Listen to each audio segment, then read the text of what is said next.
and welcome back to another video. If you haven't seen my last video about Stirling engines and Manson engines, I suggest you check that out, and I also appreciate the small support you guys have also been giving me on that last video, because I for one didn't even expect it to reach even 300 odd views. So I much appreciate the support and I hope to keep videos coming more frequently.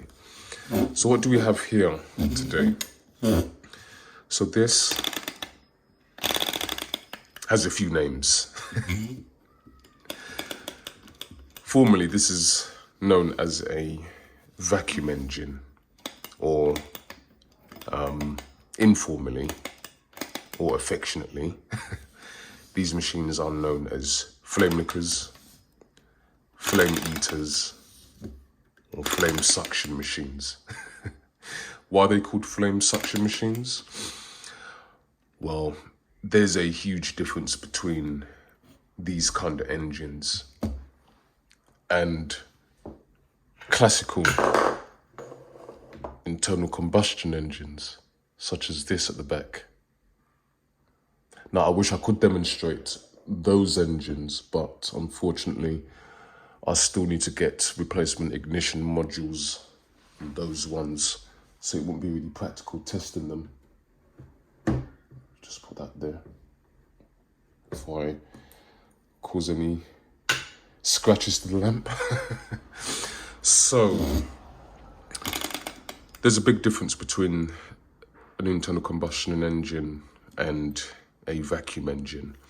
Now, on the surface, they can even look very similar, such as this one over here. Now, this is a large flame licker engine, a large flame licker. As you can see, it's a V-twin, like I've demonstrated in the older video. Instead of there being spark plugs, a fuel line, and a battery, these engines work off of the heat, or again, the temperature differential with the incoming heat and the cooling effect of the cylinders. So like Stirling engines, vacuum engines operate at their best when there's a big temperature difference between the incoming heat and how quick the cylinders are able to discharge the heat into the surrounding atmosphere. Now, the bigger the difference, the more power you will experience with these engines, the faster they turn over. If these engines overheat, or if they work for too long, they will slow to a stop.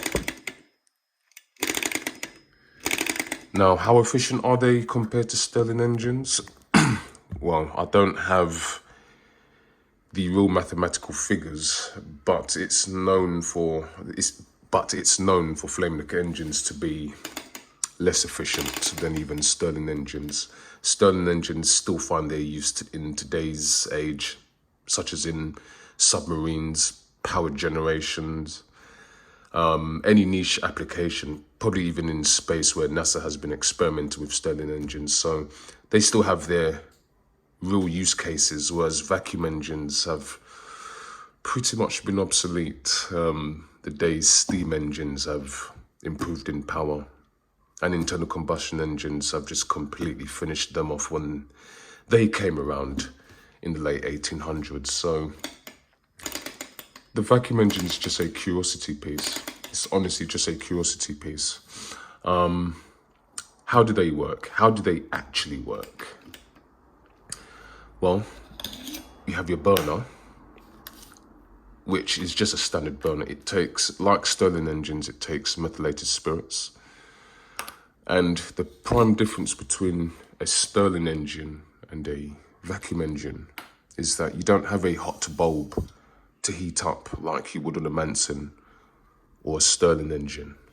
If I could show you that up close. You just have hot bulbs to heat up with a Stirling engine. There's no valves. It's a closed system, a closed cycle system, where the working fluid is completely contained between the working piston, I've forgotten the name of this part, but it's also known as the economizer, as Robert Stirling himself called it. And you also have the hot displacer. So that's a closed system, but with a vacuum engine, it's different. So you light a flame there, you have a moving valve, and on the intake stroke, the valve opens. Now I'm going very slow motion here so I can demonstrate to what is actually happening. So on the intake stroke, the valve opens, the burning flame gets sucked in via negative pressure of the piston. As the piston reaches what's called bottom dead center, the valve closes. So there's now a seal between the outside atmosphere and the inner atmosphere within the cylinder. So as the air cools down, as the hot steam inside cools down, as the piston is just about ready to go back down, the air inside contracts. It contracts, thus pulling the piston back. So as the piston makes its way back to top dead center, the valve quickly opens, quickly expelling the hot air, or the somewhat cooled hot air from the cylinder. Then rinse and repeat. So valve opens, flame gets sucked in, valve closes, piston reaches bottom dead center, the hot air inside cools down, it then contracts, pulling on the piston, which is your power stroke, valve opens, the hot air expels. So it just happens very, very fast. But it's a very simple solution to these things working. But let me show you how it actually works. Okay, so you must be wondering, why do you have a Hornby train track on the table by your phone? Well, because unfortunately I didn't invest in a phone tripod yet thus far. And with the phone case I'm using, it's an absolute pain to get it standing up. So I have to use it as a makeshift stand for now. But here's the methylated spirits. This is also the graphite, i.e. the dry lubricant that these type of engines require for smooth, easy running. Again, I cannot stress enough, don't use any kind of oil or anything like that in these engines. They will clog to a stop, and you're gonna have to take them apart and you're gonna have to give them a deep clean before reassembling and they can work again. So I just want to quickly demonstrate to you how to insert the graphite. You don't need a whole lot, but sometimes I can be a little bit extra regarding that. So there's the cylinder, as you can see. You just need a small amount, just the smallest you can get away with. Yeah, that should be enough. Just give it a few turns. Now, it's going to be a little bit of a mess along the way, but that ensures it runs very fast. I'll just take a bit of that and just go over the valve as well. The valve also needs the lubrication as well. So this is dry lubricant. Graphite you can find in any hardware store. Maybe if you have squeaky doors or stuff like that. You know, this is what you want. You know, metal loves graphite. Okay. So we're going to take the alcohol burner as well and insert our methylated spirits. Careful not to spill any. Okay.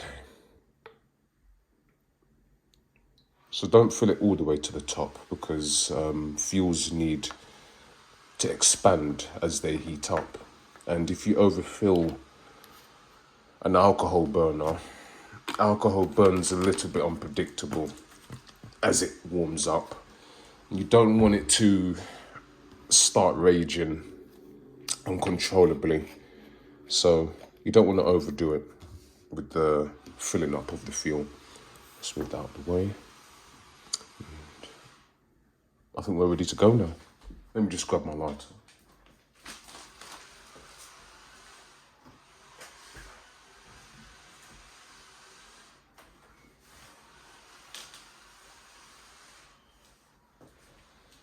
Just gonna have to make a quick jump. I've had the lighter ready, but no worries. There we go. And unlike Stirling engines, many vacuum engines don't need preheating. So as soon as you see a flame burning, you can just give it a go.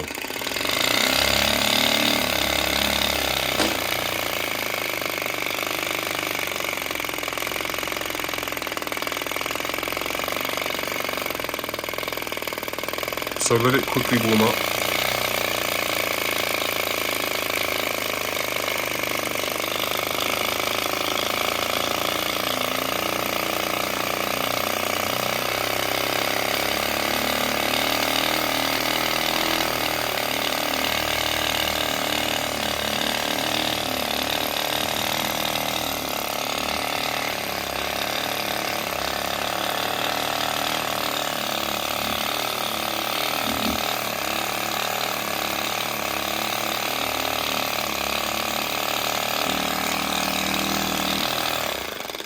Oh dear, it blew it out.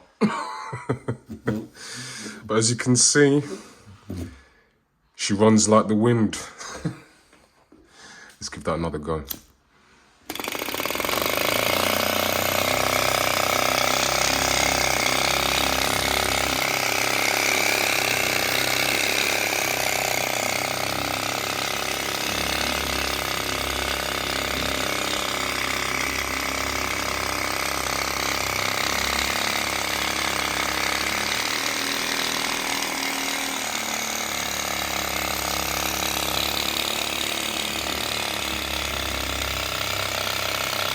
Yeah, so as you can see, or as you can hear, it sounds like a crazy little motorcycle that wants to be one. But it's not. It makes a whole lot of noise.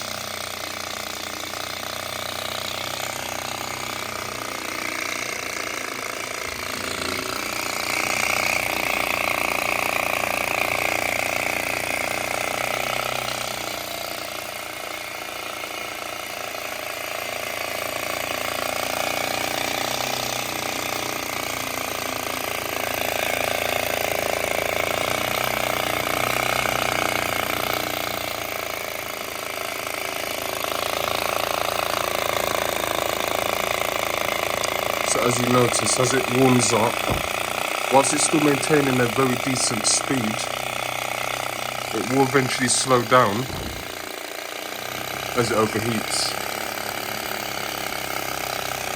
But then again, mind you, I've purchased this engine last year, and I'm sure it's gone through a bit of breaking in, like many engines require. And since then, it's been running longer and longer and longer.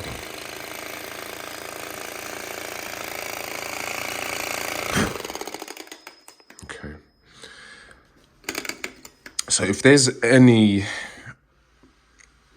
probably feedback I would give this engine in particular, it's fantastic. It's absolutely fantastic.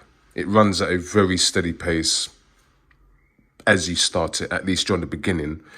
The only improvements I would make with this particular one is possibly add a heat sink to the cylinder. As you can see, it's very bare, and that might help it in terms of its running times.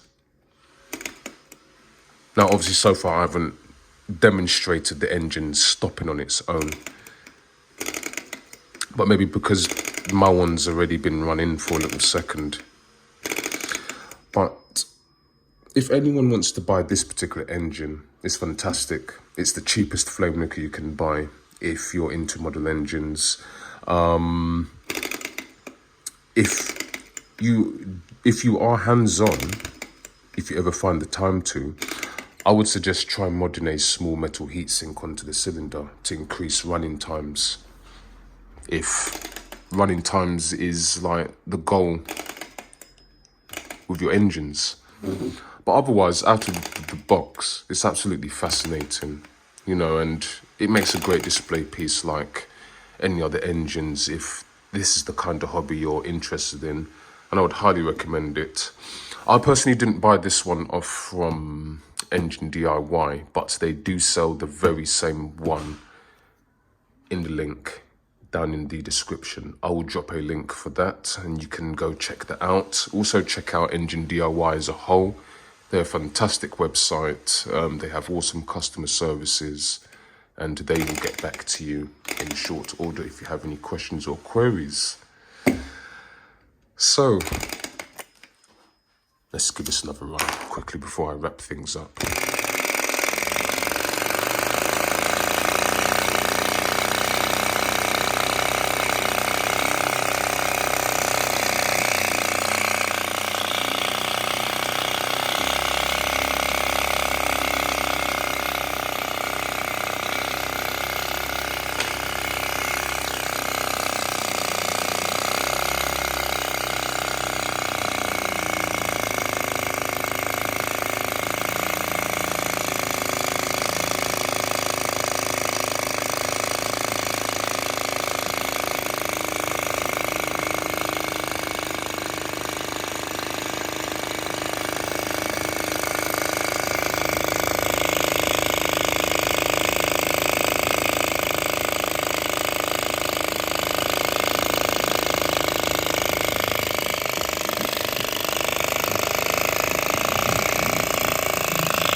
Honestly, can't get enough of that.